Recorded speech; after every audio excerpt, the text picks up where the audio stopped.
Hello traders, I hope you guys are having a wonderful week, and also you had a successful trading week as well. Today I'll be talking about EURUSD and my thought process when taking the short. So I was overall bearish for today. I was looking to go short just because even on the daily time frame, it was extremely bearish. A lot of lower highs and lower lows being made, so I just stuck with going for shorts.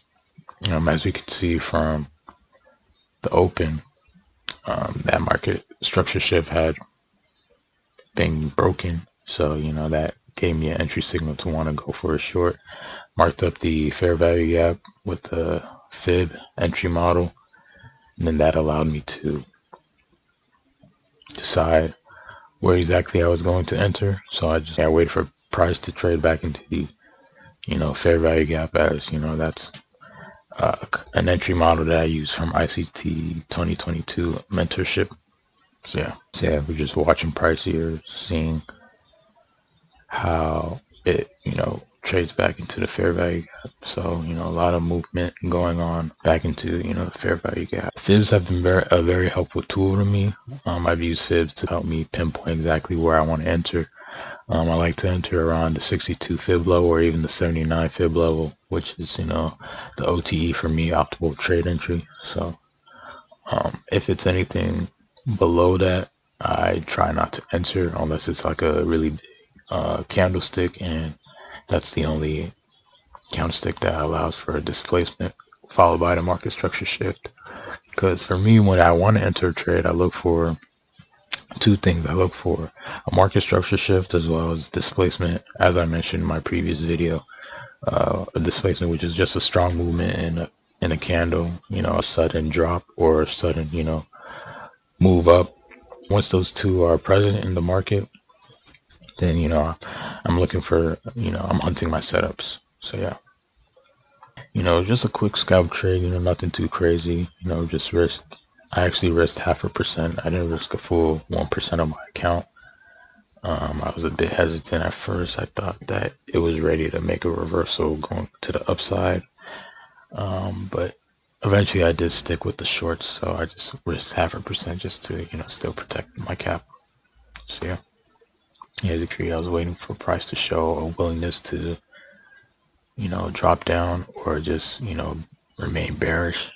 I know ICT does say that you should try to get in while it's going up, but that's counterintuitive to a lot of traders. They're going to be hesitant to not want to take the short if it's obviously going down, or take the buy if it's not going down. So yeah, ICT teaches that you should try to get in. So once it's going into your your zone, your entry zone, you should try to get in right away, or not get in right away, obviously try to see how price is reacting to those levels. But even though it's going up, you should still want to look for that short in this scenario, a short market.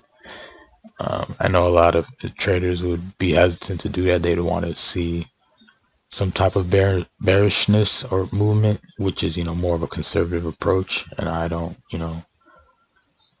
mind, or I don't really argue against that, because you want to be more on the safer side and get that confirmation from the market that it's showing its hand to you. So I mean, either one works. I've done both. So ended up going for the short right there. I could have actually added another entry, but I just left it at that. As you can see, we're in mini profit a little bit. Price is staggering a bit. Yeah, price is staggering. Goes into that imbalance right there, right where price creates kind of a doji, if you will. I'm not really too big on candlestick pattern names. I just focus more on levels, and where price goes to liquidity. So yeah, liquidity is kind of my main thing, liquidity and market structure. So yeah, price is now in profit for a little bit. And then I just mark up sell side liquidity, where I see price going to for my first take profit. So just being patient here, waiting to see price hit that level.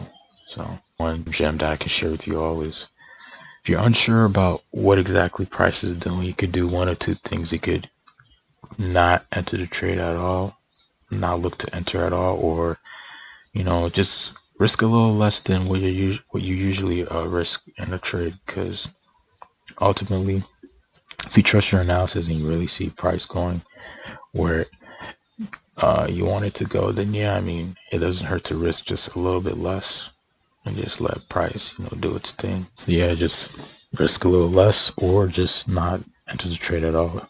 One, you're being more conservative, and the other, you're just, completely just protecting your capital. And that's one of the biggest things of being a day trader, is protecting your capital. You can see price hits that sell side liquidity, those relative equal lows.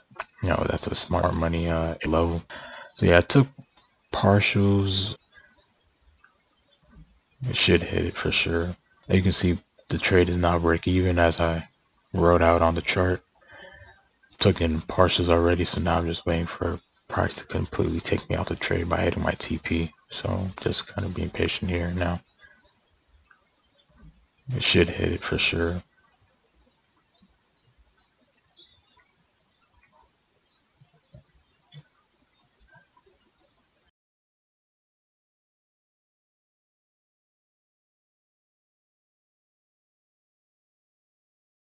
Yep, TP smashed. Good trade. As mentioned earlier, only risked 0.5%.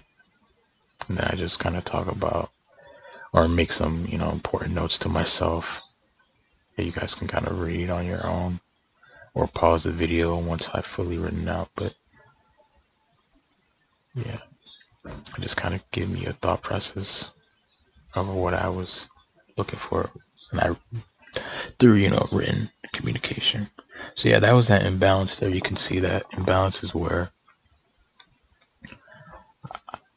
the imbalance is where I was looking to exit, which I did. I kind of exited at the top of that imbalance. I could have extended it a little more, but I just wanted to scalp the trade. Just scalp the setup and see where it goes from there. So yeah, hopefully you guys learned something. Hopefully you guys learned something with this video. Kind of exactly what I was looking for again, and the way I'm providing value for you guys. Let me know in the comments if you have any questions, things that you see in the market or this trade that you have, anything that you would like me to clarify. I can definitely go over that more into detail. But yeah, I'm hoping you guys like these type of videos, just the trade breakdowns that I take during the New York session. That's kind of the main session that I trade. I don't trade London at all. I don't trade the Asian session. I stick to New York, and it's been working out for me. So they say if it's not broke, don't fix it. Hope you guys enjoyed this video. Let me know if you have any other questions. Drop them in the comments below. Like, comment, share, and most importantly, subscribe to the channel. A lot of great values coming through. So signing out, Chosen.